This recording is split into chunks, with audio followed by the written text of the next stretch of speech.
What's up guys? We're here in Papua New Guinea. In this video, we're going to show you our travel guide for the country. So hope you enjoy it.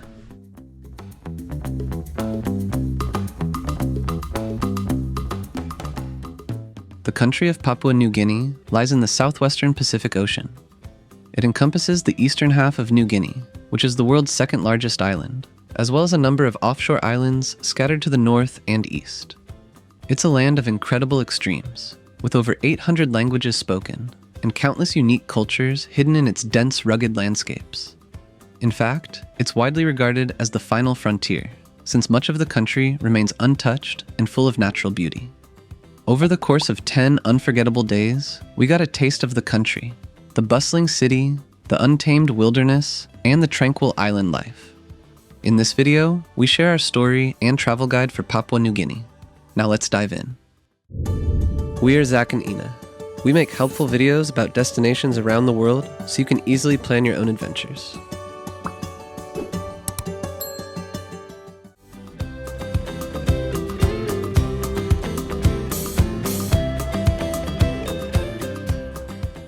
Our journey began in Port Moresby, which is the country's capital and the gateway to this incredible land. We decided to spend a day here, getting our bearings before heading deeper into the nature. We explored the city with our local guide Wesley, who took us to some of the best spots. The first stop was the National Museum and Art Gallery, which proved to be a great introduction to the country's history and culture. Wandering through halls filled with tribal art and ancient artifacts gave us a base to slowly start understanding PNG's rich story. Next, we caught a glimpse of the Parliament House's striking architecture before finding a peaceful sanctuary at the Port Moresby Nature Park. Walking through the lush trails felt like a first introduction to Papua New Guinea's unique wildlife, which is home to native animals like tree kangaroos, cassowaries, birds of paradise, and the beautiful southern crowned pigeon. The day ended with a tour of the famous Ella Beach and visiting the local fish market, where we interacted with the vendors and learned about the popular betel nut, which everyone seemed to be chewing.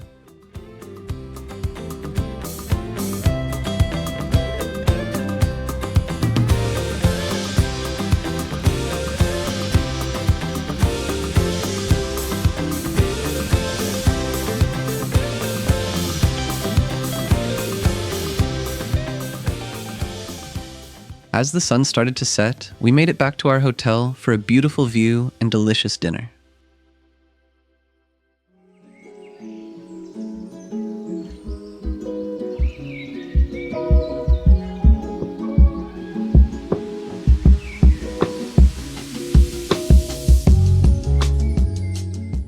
The real heart of our adventure was the Sepik River. At 1,126 kilometers, or 700 miles in length, this is one of the world's most impressive river systems, and was our main reason for coming to Papua New Guinea. We wanted to experience a way of life that has remained untouched for centuries. The journey to get to the river was an adventure in itself. We first flew to the coastal city of Wewak, which was full of local flair in its own right. We just landed in Wewak, and we're just getting our bags from the baggage claim now. It's like a 1-minute walk from where we got off the airplane.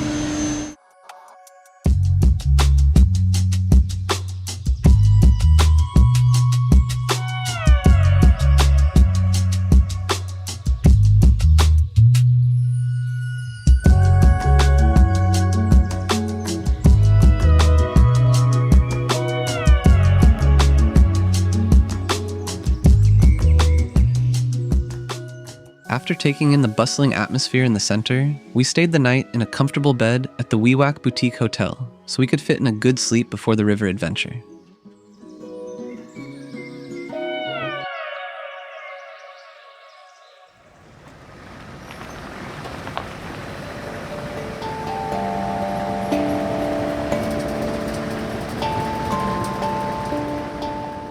The morning after, we embarked on a rugged 3.5-hour 4x4 drive that brought us deep into the forest.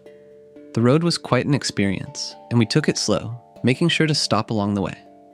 We met a local family who showed us how to make sago, which is a staple food from a tropical palm. We also made sure to grab a fresh coconut from a small roadside market.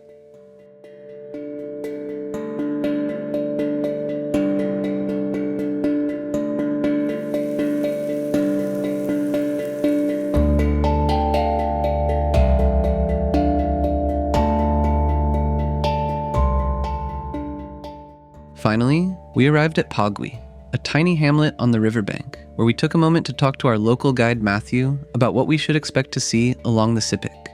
From Pagwi downstream, that's Middle Sepik. Pagwi upstream, that's Upper Sepik.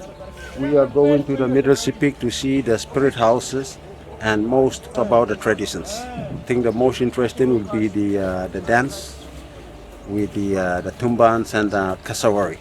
Even the spirit house and people with the crocodile skulls in their skins. After getting the rundown, we were ready to hop into our motorized dugout canoe, the main form of transport on the Sepik. This would be the start of our 2-hour journey downstream to our guest house in Kanganamun. For the next 2 days, the Sepik was our home. Our bed was in a traditional style, similar to what most people from this area sleep in. Luckily, it had a mosquito net. Throughout our stay, we visited 3 different villages along the riverbanks and observed how the people live, trade, and practice rich cultural traditions. We took a walk around the local school, attended a town market, and stopped by various spirit houses. These sacred ceremonial buildings are the soul of the villages, used for community gatherings and passing down ancestral knowledge. On the inside, we saw intricate wood carvings as well as traditional masks. These are considered spiritually significant artifacts. We were also privileged to witness a drum session and a few ceremonial dances. These powerful performances have been passed down for generations.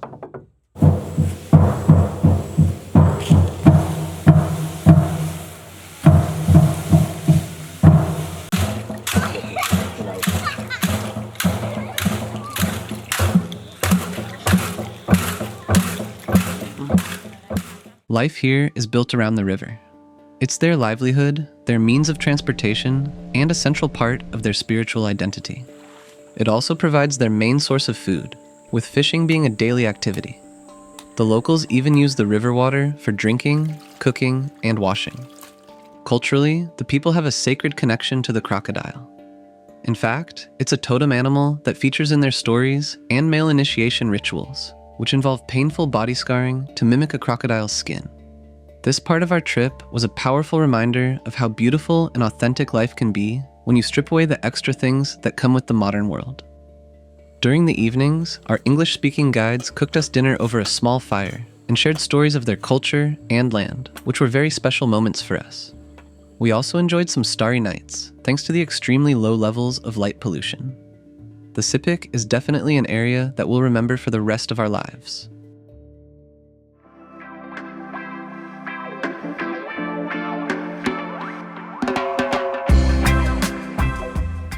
For the final leg of our trip, we first flew back to Port Moresby and then connected on another flight to Kokopo, which is on the island of New Britain. This region blends dramatic volcanic landscapes with an intriguing World War II history and stunning beaches.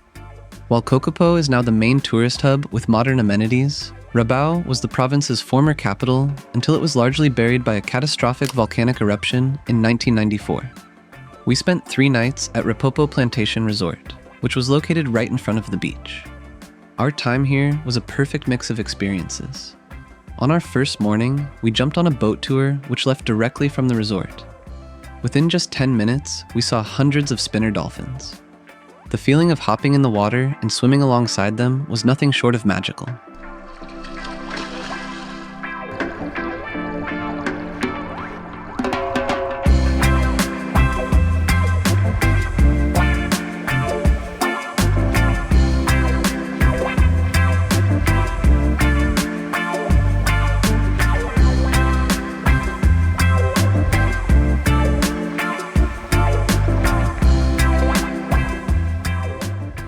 In the afternoon, our local guides Martha and Norma introduced us to their Tolai village.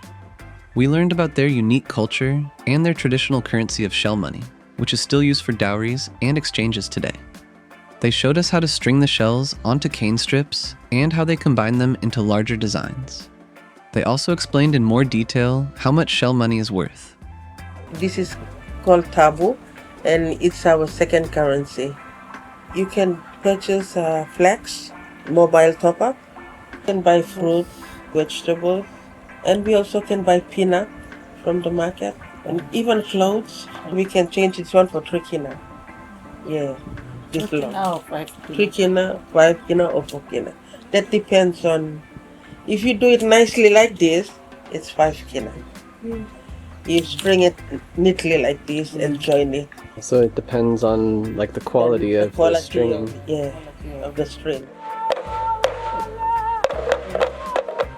Later in the afternoon, we were treated to another cultural dance and sampled mumu, which is a dish that's slow cooked in a traditional earth oven. The pit is lined with heated stones, and the food is wrapped in banana leaves. It was really interesting to see how the locals cooked this meal, and the finished product was simply delicious.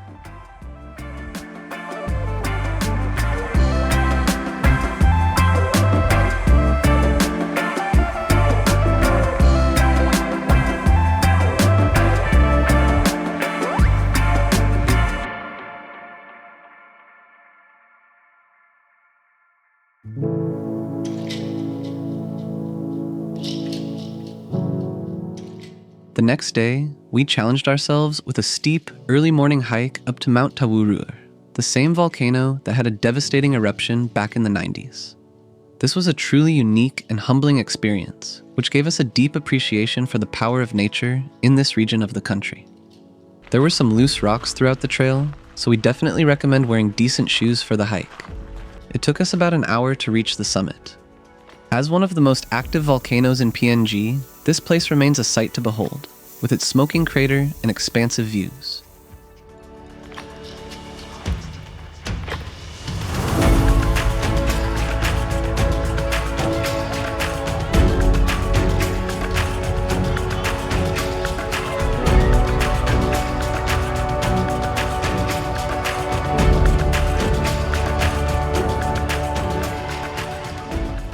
After the hike, we were able to take some time at the boiling hot springs underneath the volcano. Then, Norma and Martha dove deeper into the region's somber World War II history by guiding us through Japanese tunnels and Admiral Yamamoto's bunker. We ended our trip with a visit to the bustling Kokopo market, a final immersion into the sights, sounds, and vibrant culture of this remarkable country.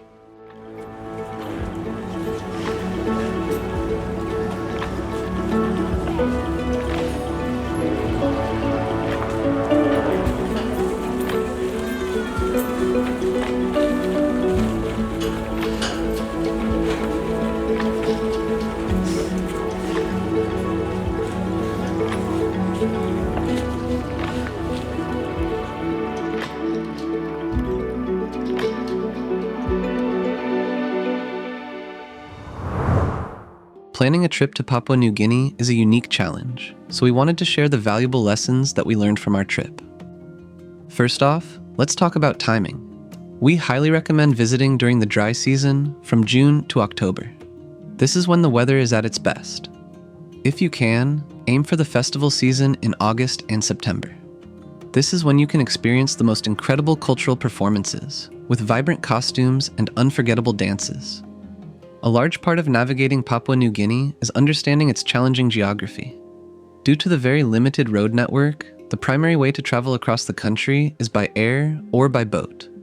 Flight cancellations and delays are very common, so we highly recommend factoring in some extra time in your itinerary. Made it through the long delay. It's about 3.5 hours this time, but finally on our way to Rabaul. At least it's on the same day. Since there's also no registered public transport in most places, you'll need to arrange for private transfers, pickups, or shuttles. This is a country that's truly off the beaten path, so make sure to have the correct expectations going in. Things don't always go according to plan, and that's part of the adventure. Instead of getting frustrated, try to go with the flow and be prepared for some disorganization. Locals also tend to be shy, so be proactive, ask lots of questions, and practice a little extra patience, especially with schedules. Another key piece of advice is to have a local guide everywhere you go. Papua New Guinea is not a country that you should explore on your own.